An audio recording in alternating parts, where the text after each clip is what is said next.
Siang Bapak Ibu sekalian, salam sehat untuk kita semua. Selamat datang di channel YouTube Tommy Ricardo and Partners. Kembali bersama saya Tommy Ricardo Siotang. Tempo hari kita sudah men-share cuplikan yang akan kita bahas pada hari ini, ya. Dimana dalam cuplikan yang kita share tempo hari adalah terkait dengan hak cipta, dengan topik mengcover lagu, mengupload ke dalam YouTube berpotensi melanggar hak cipta. Itulah cuplikan yang kita share tempo hari, dan ini sangat menarik, ya, sangat menarik kita bahas, dan isu hukum yang perlu Bapak Ibu sekalian ketahui agar Bapak Ibu sekalian tidak terjerat di dalam pelanggaran hak cipta itu. Bapak Ibu sekalian, saat ini era digital sudah merambah ke seluruh dunia, ya. Tidak di Indonesia, semua negara sudah menggunakan platform digital, ya. Salah satu yang mendapat perhatian banyak pada saat ini adalah YouTube. YouTube ini sekarang sudah dikelola oleh Google, ya. Sebenarnya sebelum kita mau membuat video ini, saya pribadi sudah mencari-cari kontak person YouTube, perusahaan YouTube yang ada di Indonesia ini, dalam hal ini Google. Cuman beberapa kali saya searching tidak mendapatkan nomor yang bisa dihubungi.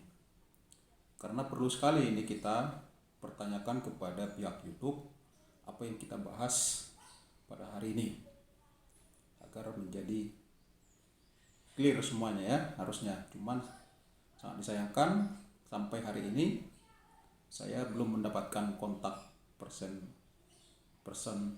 dari mereka.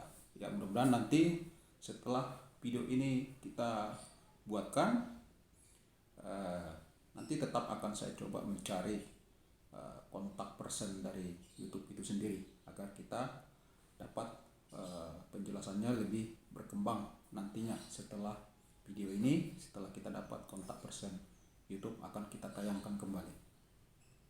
Kembali kepada topik kita.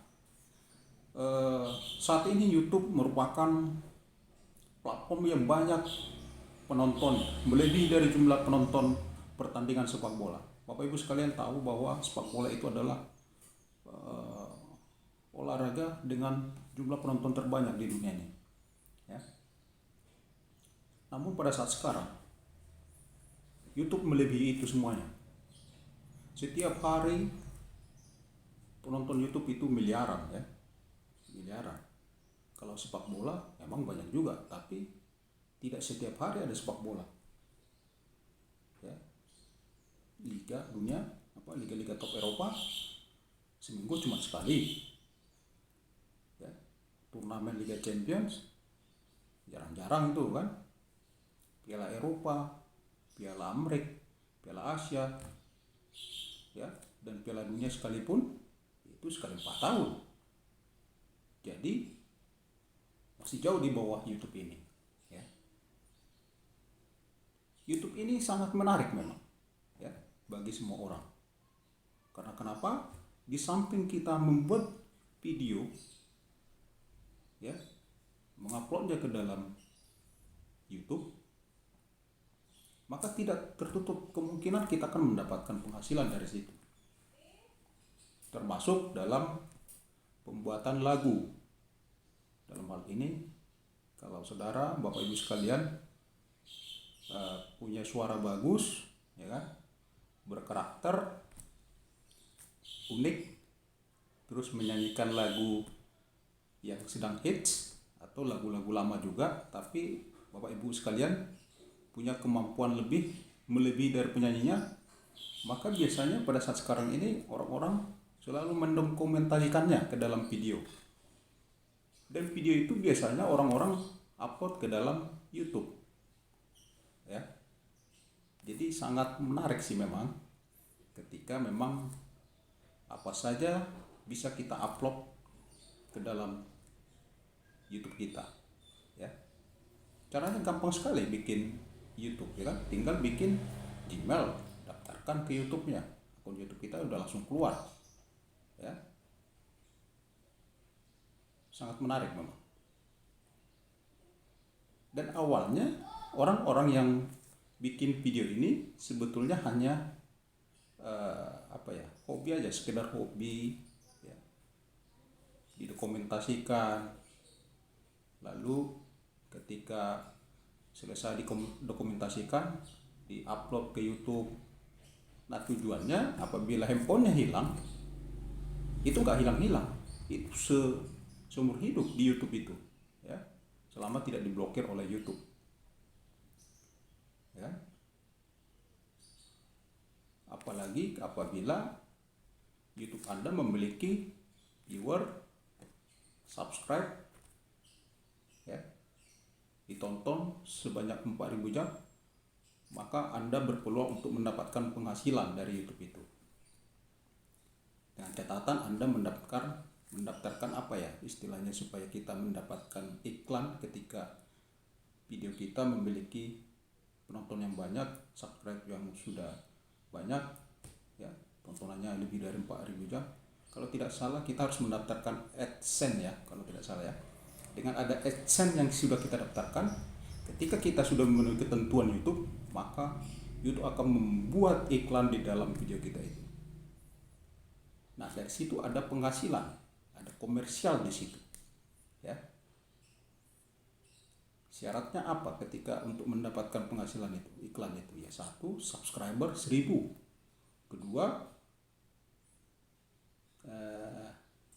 penontonnya banyak, ya, terus jumlah tontonannya itu 4.000 jam minimal, lalu ada AdSense tadi yang harus didaftarkan. Ketika itu sudah memenuhi semuanya, seperti yang saya bilang tadi, YouTube akan menempatkan iklan di dalam video Anda.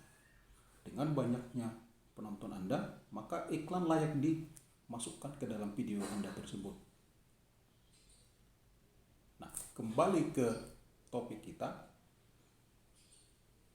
Banyak sekali sekarang yang suaranya bagus-bagus mengcover sebuah lagu ciptaan orang lain, ya. Di covernya, ya kan, dinyanyi. Mengcover ini kan menyanyikan ulang, ya, dinyanyikan ulang, dan bisa jadi yang mengcover ini suaranya lebih bagus dari penyanyi aslinya atau pencipta lagu itu, ya kan. Dengan si YouTuber yang mengcover lagu ini memiliki suara yang khas, bagus, tidak menutup kemungkinan bahwa dia akan mendapatkan suatu penonton yang banyak, subscribe yang banyak, ya. Terus apabila dia mengaktifkan AdSense-nya dia, maka tidak menutup kemungkinan dia akan mendapatkan penghasilan dari video tersebut, ya. Dengan adanya penghasilan itu, maka di situ ada komersialnya. Bagaimana sebuah ciptaan itu kita gunakan tidak menjadi atau tidak terjadi, agar tidak terjadi pelanggaran hak cipta? Ya, syaratnya adalah apa yang di dalam ciptaan itu tidak melanggar aturan yang ada. Contohnya, Anda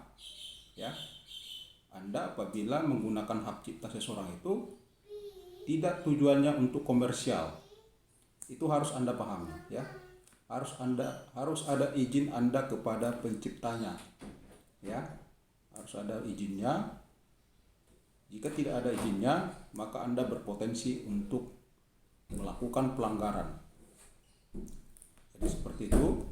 Yang kedua adalah semua ciptaan yang Anda pakai itu harus mencantumkan yang namanya nama pencipta, ya.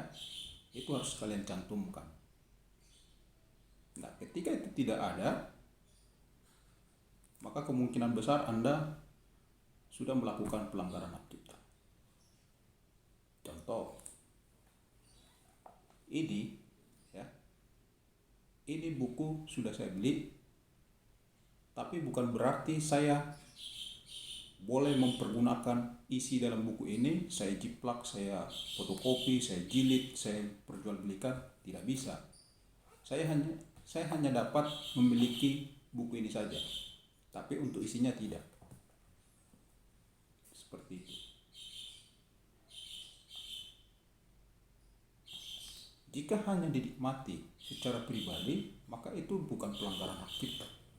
Sama kayak lagu Anda cover, Anda buat hanya hobi saja, tidak ada tujuan komersilnya, maka Bapak Ibu sekalian tidak melanggar hak cipta di situ. Lalu di mana pelanggaran hak ciptanya kalau begitu? Ya kan? Pelanggaran hak ciptanya tadi sudah saya singgung sedikit.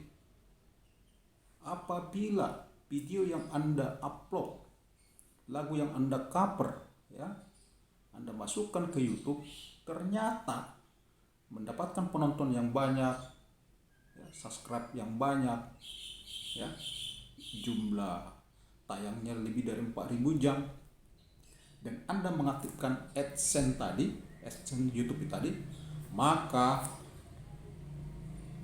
video Anda itu akan mendapatkan penghasilan dari YouTube. Itu sudah pasti. Ya. Dengan Anda mendapatkan penghasilan itu, maka itu adalah komersial. Ya, itu komersial. Anda menghasilkan keuntungan dari ciptaan seseorang, maka itu berpotensi melanggar hak cipta itu. Nah, di dalam hak cipta itu adalah hak eksklusif dari pencipta. Dia berhak untuk memperjualbelikan hak ciptanya, memperbanyak hak ciptanya. Itu hak dia. Itu namanya hak ekonomi. Terus pencipta itu memiliki hak moral atas ciptaannya. Apa itu hak moral? Dia berhak untuk menuliskan namanya di dalam ciptaannya itu. Dia berhak mengubah isi dari ciptaannya itu. Dia berhak mengganti judulnya. Itu namanya hak moral. Ya. Hak ekonominya itu yang Anda langgar ketika Anda mengcover lagu, upload ke YouTube, kemudian Anda mendapatkan penghasilan dari video Anda, maka itulah pelanggaran hak ciptanya. Ya, ketika Anda tidak memiliki izin untuk mengcover itu, lalu Anda mendapatkan penghasilan, itu kan sudah komersial. Itu pelanggaran hak ciptanya. Seharusnya yang betul itu adalah Anda meminta izin dulu dalam hal mengcover lagu itu kepada penciptanya. Harus Anda izin dulu, harus dia mengizinkan. Lalu kalau Anda mendapatkan penghasilan dari situ, maka ada royalti yang harus Anda bayar. Ya, persoalannya lagu Anda, apakah yang Anda cover itu memiliki izin dari pencipta? Saya kira tidak. Ya, tidak. Nah, Bapak Ibu sekalian, bagaimana solusinya supaya tidak melanggar hak cipta itu? Ya, maka saya sarankan apabila Anda mengupload lagu yang Anda cover ke dalam YouTube, untuk mengantisipasi terjadinya pelanggaran hak cipta itu, ya lebih baik Anda meminta izin kepada penciptanya, atau jika memang Anda tetap ingin menyanyikan lagu tersebut, Anda cantumkan lagunya, judulnya, penciptanya siapa, lalu untuk AdSense YouTube-nya itu Anda nonaktifkan. Jika itu yang Anda nonaktifkan, maka tujuan daripada mengcover lagu itu adalah hanya sebatas hobi saja. Jadi Anda tidak mau mendapatkan penghasilan dari situ. Ya. Jadi itu yang kami sarankan untuk Anda agar tidak ada pelanggaran di situ. Nah, kesimpulannya adalah ketika lagu yang Anda cover itu Anda upload ke dalam YouTube, lalu di dalam YouTube itu ada AdSense YouTube yang Anda daftarkan, dan video Anda mendapatkan penghasilan dari YouTube, maka disitulah pelanggaran hak ciptanya. Apabila Anda tidak pernah mendapatkan izin dari pencipta, Anda tidak membayarkan royalti kepada pencipta, maka Anda sudah melanggar hak cipta. Apa sanksi pelanggaran hak cipta? Bisa pidana, tergantung nanti pemilik hak ciptanya. Bisa tuntutan ganti rugi, ya, tuntutan ganti rugi karena ini perbuatan melawan hukum. Anda tidak mendapatkan izin dari pencipta, maka itu merupakan suatu perbuatan melawan hukum yang diatur di dalam pasal 1365 KUH Perdata. Anda bisa dituntut dengan itu. Jadi hati-hati Bapak Ibu sekalian, jika mau mengcover lagu, ya, Anda upload ke YouTube, saya sarankan AdSense Anda nonaktifkan dulu. Kalau hanya untuk mendapatkan subscriber yang banyak atau penonton yang banyak, tidak masalah, ya, tidak masalah. Tapi nonaktifkan dulu AdSense-nya itu supaya YouTube tidak memasukkan iklan kepada Anda. Ya. Jika sudah terlanjur, maka kemungkinan besar Anda klaim dari pemilik atau pencipta lagu itu kepada kalian, kepada YouTube, ya, supaya itu diblok lagu yang Anda cover. Nah, inilah sebetulnya kenapa saya mencari kontak person YouTube. Apakah memang ada SOP di YouTube itu ketika ada seseorang mengcover lagu yang lagi hits, ya, itu ketika mereka masukkan iklan pada video YouTuber itu, apakah penghasilannya itu langsung dipotong royaltinya, dan lalu royaltinya itu diberikan kepada pencipta lagu atau pemilik lagu tersebut. Itu yang mau kita konfirmasi, dan sampai saat ini memang kita belum mendapatkan kontak personnya itu. Mudah-mudahan nanti ke depannya bisa kita dapatkan agar kita dapat konfirmasi bagaimana sebetulnya di dalam YouTube itu, apakah memang ada aturan seperti itu atau memang begitu saja dibiarkan. Apabila ada klaim, langsung YouTube menyetop video yang diupload tersebut. Demikian yang bisa kita sampaikan. Semoga apa yang kita sampaikan ini bermanfaat kepada Bapak Ibu sekalian.